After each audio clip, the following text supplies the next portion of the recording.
ദൈവികമായ രക്ഷയും കരുണയും നമ്മുടെ പേരിലുണ്ടായിരിക്കട്ടെ.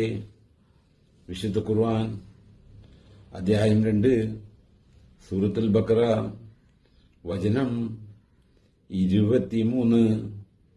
ബിസ്മില്ലാഹി റഹ്മാനിർ റഹീം. وإن كنتم في ريب مما نزلنا على عبدنا فأتوا بسورة من مثله وادعوا شهداءكم من دون الله إن كنتم صادقين.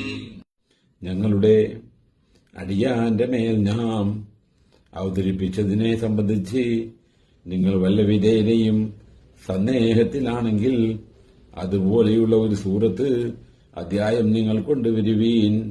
അള്ളാഹുവിന് പുറമേ ഉള്ള നിങ്ങളുടെ സാക്ഷികളെ സഹായികളെ നിങ്ങൾ വിളിക്കുകയും ചെയ്തു കൊള്ളുവീൻ. നിങ്ങൾ സത്യവാൻമാരാണെങ്കിൽ അതൊന്ന് കാണാമല്ലോ.